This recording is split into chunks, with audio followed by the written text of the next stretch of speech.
Hi canners, welcome back to Stacey Can Can. Today I am canning some salmon.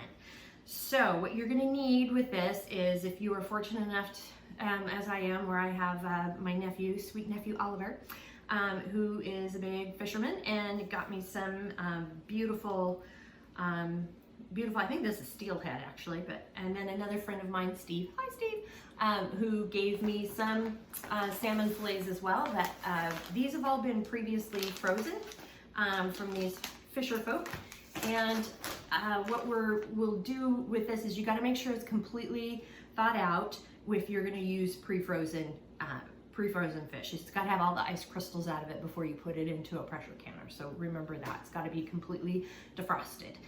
And then we will need some salt. I still use the pickling salt for all of my canning just because it doesn't have iodine in it. And I think we're using just a little snort more of a half a teaspoon of salt per pint. We are using pints for this and the pressure canner. So let's get to canning. All right, so the easiest thing to do here is you need a 1-inch headspace. So I always try to measure out, here's the threads of the jar. That's about 1 inch from the top is the bottom of the thread. So I measure it here, and then we'll cut it about so you can measure the length of the jar. The skin has been left on. You can peel that off if you want or cut it off if you want. It wasn't given to me cut off, so I'm not a filleter, so this is what we're working with here.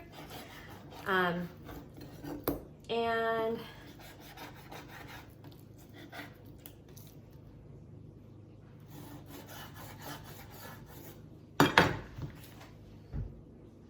then you just stuff your jar, laying it in sideways, like so. That piece is a little too big.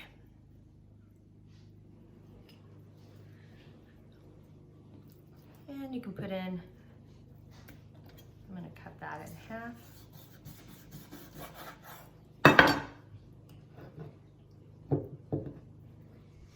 And we'll slide this down the edge here. And that's how you stuff jars. And repeat. Now that the jars are stuffed, we're gonna put in half a teaspoon of salt in each jar. And here's the trickiest part, is getting the rims clean. When you're doing fish, I always kind of like to wet them down. This is a little solution of vinegar and water. So I like to kind of wipe them down initially, but when you're packing for fish, it gets real sticky real quick. So you got to make sure that you get the rims nice and clean and wiped down before putting your rim on, or before putting the lids on.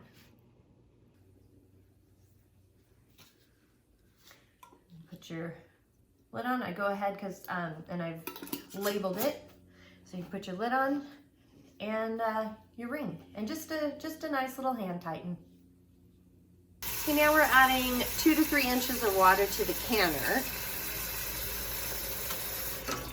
and also 4 tablespoons of vinegar, white vinegar. This is great, so it helps keep the canner cleaner and also doesn't stink up your house as bad. Okay, so you're putting the lid on,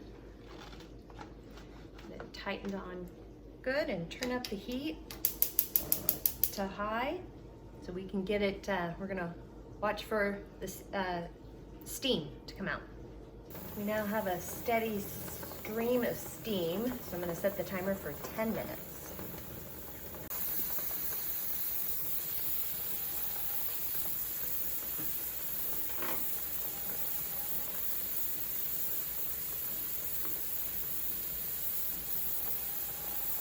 Timer's gone off, and we're going to go ahead and cover the vent pipe and get it up to, we'll get it up to 11 pounds of pressure on my dial gauge, or if you have a weighted gauge, it would be 10 pounds of pressure.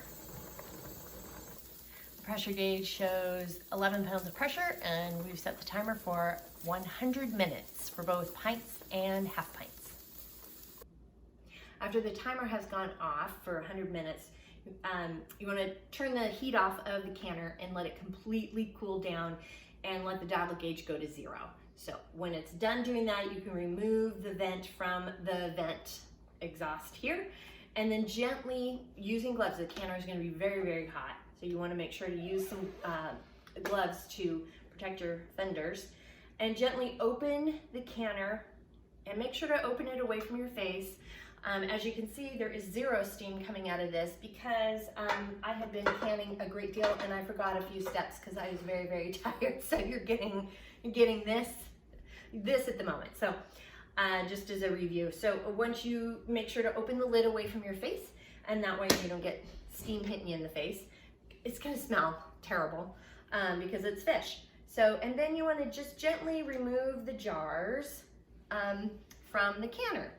Now, obviously this is, you know, the jars are gonna be super hot. This is just an assimilation here, but the jars will be super hot. The other thing you're gonna notice is it'll be boiling. There will be juices still coming out of the jars, just bubbling and boiling, etc., and just wet.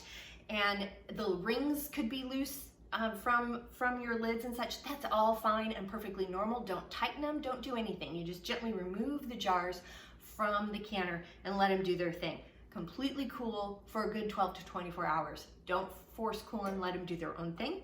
Then when you're done, after they've cooled, you do want to really make sure that you get your jars clean from your, especially from your fishes, your seafoods and things like that. You want to make sure they're cleaned. I clean them with hot soapy water, and I make sure to remove the rings. Obviously, always store without the rings on, and then make sure to clean around the edges of the lid. You don't want to you know, squeeze it too much or force it too much to where you pop the lid off by any means, but you just want to make sure it's nice and clean and get as much of the fish oil and food debris as you possibly can from around the lid, because if you leave some of that food stuffs there, it can rot in storage, mold, and then compromise the seal along the lid. So and then you have rotted fish, so which isn't great after all that work. So just make sure you get that nice and cleaned, and then it's ready for storage after that. So great day of canning for me, great weekend actually of canning for me, and I hope it's been a fun one for you. If you have any questions, comments, suggestions, by all means you can reach out to me, and also you can check the show notes below for the recipe, and please like and subscribe the page and reach out to me. I'm on Facebook at Stacey CAN CAN. You can @ me on Instagram and TikTok at Stacey CAN CAN. The website is www.staceycancan.com, and you can email me at info@staceycancan.com. So thank you very much for joining me today. I hope you have a fun canning adventure, and until then, happy canning.